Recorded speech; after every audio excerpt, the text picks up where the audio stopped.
반갑습니다. 오늘은 기후에 따른 사람들의 생활 모습을 살펴보도록 하겠습니다. 교과서 40에서 45쪽입니다. 지난 시간 배운 것을 퀴즈로 풀어보겠습니다. 여러분들, 다음 주인공은 어느 기후의 출생인가요? 열대기후죠. 그러면 다음 주인공들은 어느 기후 출생인가요? 근데 기후가 한 가지가 아니라 두 가지가 보이네요. 그죠? 바로 냉대기후와 여기는 냉대기후죠. 그리고 여기는 한대기후입니다. 다음 주인공은 어느 기후 출생인가요? 건조기후죠. 오늘 공부할 문제입니다. 열대기후, 건조기후, 온대기후 사람들의 생활 모습을 먼저 살펴보고요. 두 번째 냉대기후, 한대기후 사람들의 생활 모습을 알아보도록 하겠습니다. 열대기후, 건조기후, 온대기후 사람들의 생활 모습을 먼저 살펴볼까요? 열대기후의 특징을 먼저 알아봅시다. 적도를 중심으로 저위도 지역이 보통 열대기후죠. 빨간색이 열대기후들입니다. 그러면 지난 시간에 배운 열대기후 특징은 어떤가요?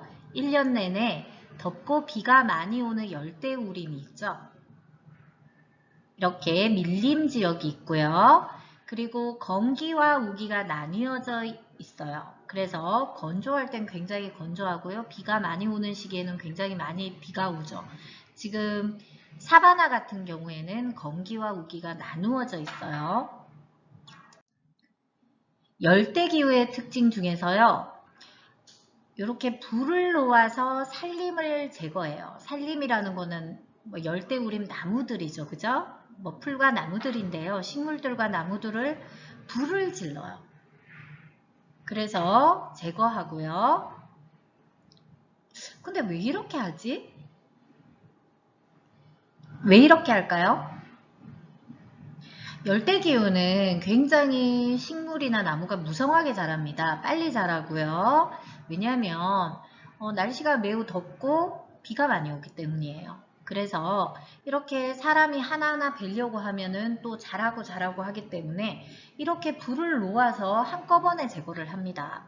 그리고 여기다가 이 열대우림의 나무들을 제거한 풀과 식물들을 제거한 곳에다가요. 카사바나 옥수수 등의 작물을 파종해요. 이렇게 심는 거죠. 그리고 큰 작물과 작은 작물을 동시 재배해요.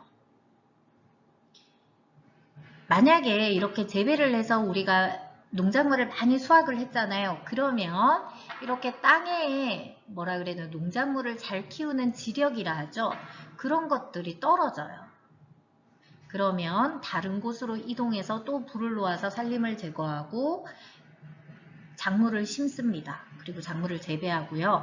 이런 식의 농업을요. 화전농업이라고 해요. 불화자, 밭전자 써서 화전농업이라고 하고요. 그리고 열대기후에서는 카사바나, 얌이나 바나나 등을 재배하고요. 지금 얌 같은 경우에는 고구마랑 굉장히 비슷한 작물이죠. 그 다음에 기름야자, 그러니까 팜유의 재료예요. 우리 이렇게 식용유 같은 거 있잖아요. 과자 튀기는 기름, 이런 거 기름야자를 재배하기도 하고요. 커피를 생산하기도 합니다. 여기 커피 생산지들 열대기후인 거 보이시죠? 그리고 관광산업도 발전시키고 있어요. 건조기후의 특징을 알아볼게요. 지금 이렇게 세계지도에 건조기후인 곳들이 표시되어 있어요. 건조기후는 주로 위도 20도와 바다와 멀리 떨어진 곳에 나타납니다. 그리고 강수량이 매우 적어서 사막이 나타나는 곳이죠. 강수량이 연평균 500mm보다 적으면 건조기후라고 했어요. 그리고 약간의 비나 눈이 내려서 초원이 넓게 나타나는 곳도 있어요. 이렇게 그러면 건조기후 사람들은 이렇게 물이 없는데 어디서 생활하나요? 라고 질문할 수 있습니다. 건조하지만 오아시스나 강 주변에 살고 있는 사람들이 많아요. 이렇게 오아시스가 보이죠. 그리고 강 주변에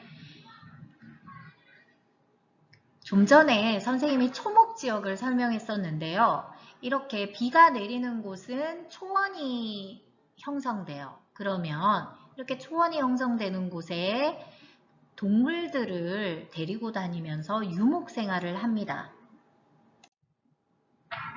이 몽골도 대표적인 유목 생활하는 민족이죠. 그러니까 유목 생활을 하며 설치와 이동이 편리한 몽골의 전통 가옥을 지금 보여주고 있는데요. 이 가옥의 이름을 게르라고 해요. 그러니까 좀 더 튼튼하고 큰 텐트라고 생각하면 됩니다.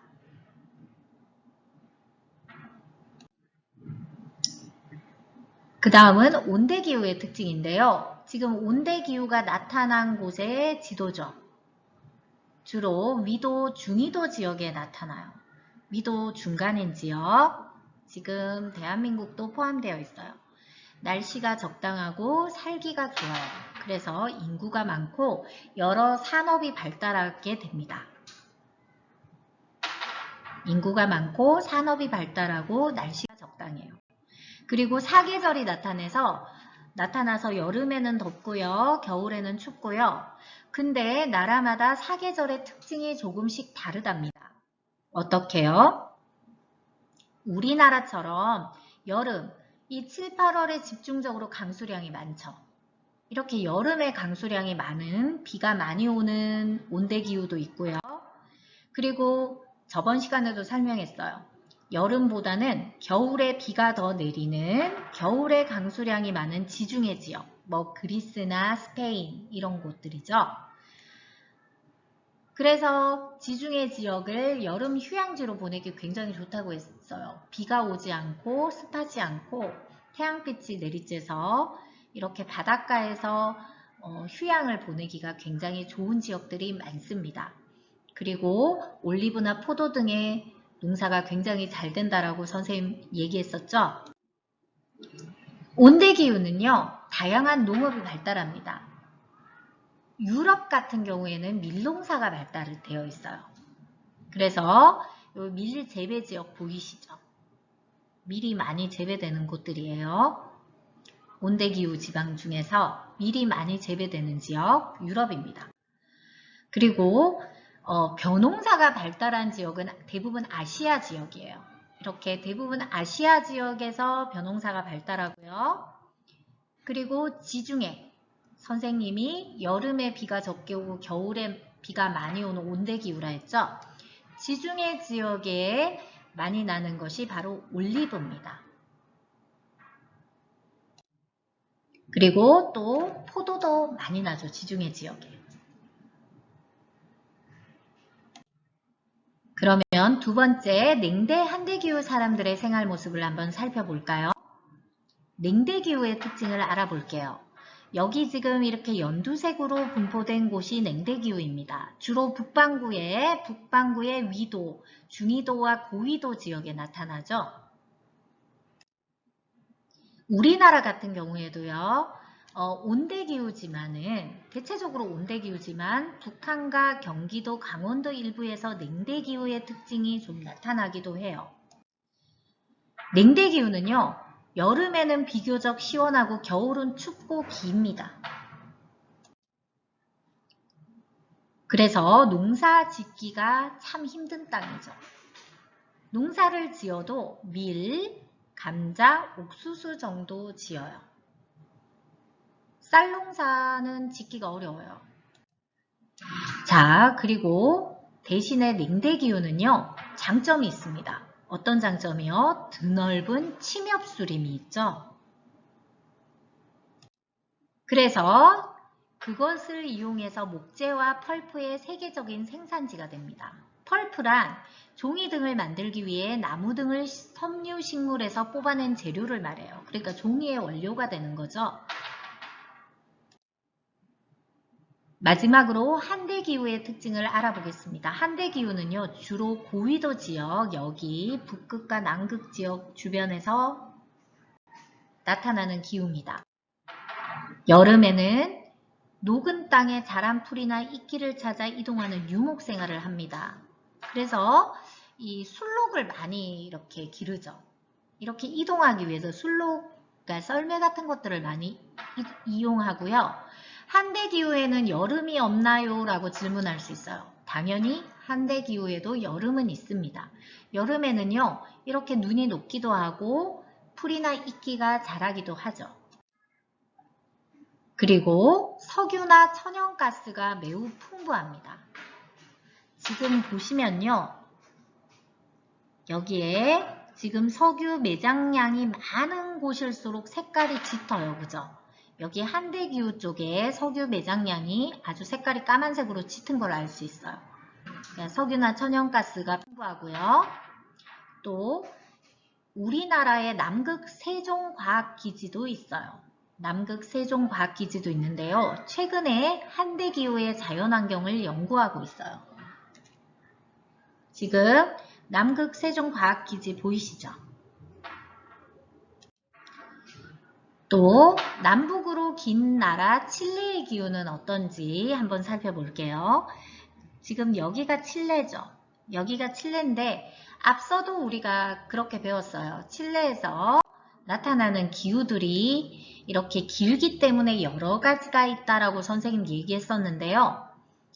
위쪽에는 건조기후, 여기 중간 부분에 칠레 중간 부분에는 노란색은 온대기후, 그리고 여기 밑쪽에는요 한대기후가 나타나요. 이 모든 기후가 칠레 한 나라에 있습니다.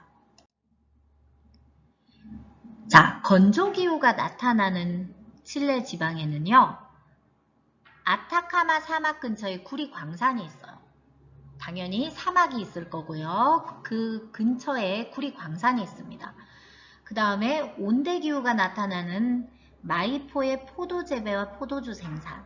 지금 칠레 포도 굉장히 유명하죠. 우리 마트에 가면 칠레산 씨 없는 포도를 굉장히 자주 볼 수 있는데요. 칠레에서도 온대기후 쪽에서 마이포에서 포도 재배와 포도주 생산을 한답니다. 그리고 여기 한대기후, 냉한대기후가 나타나는 마그달레나 섬의 펭귄 서식지가 보이죠. 펭귄들은 아주 추운 지방에 사는 동물들이죠. 여기에는 펭귄이 살기도 합니다. 이렇게 한 나라에 남북으로 길다 보니까 위도가 모두 달라요. 그래서 위도가 모두 다른 나라에서 여러 가지 기후가 이렇게 나타나는 겁니다. 위도의 차이로 기후가 생긴다라고 선생님 설명했었습니다. 과제 안내입니다. 노트 필기 꼭 해오시고요. 생각이 필요한 질문과 답 2개를 만들어 오세요. 다음 시간에는 세계 여러 나라 사람들의 다양한 생활 모습을 살펴보도록 하겠습니다. 우리 반 친구들 오늘도 수고 많으셨습니다. 감사합니다.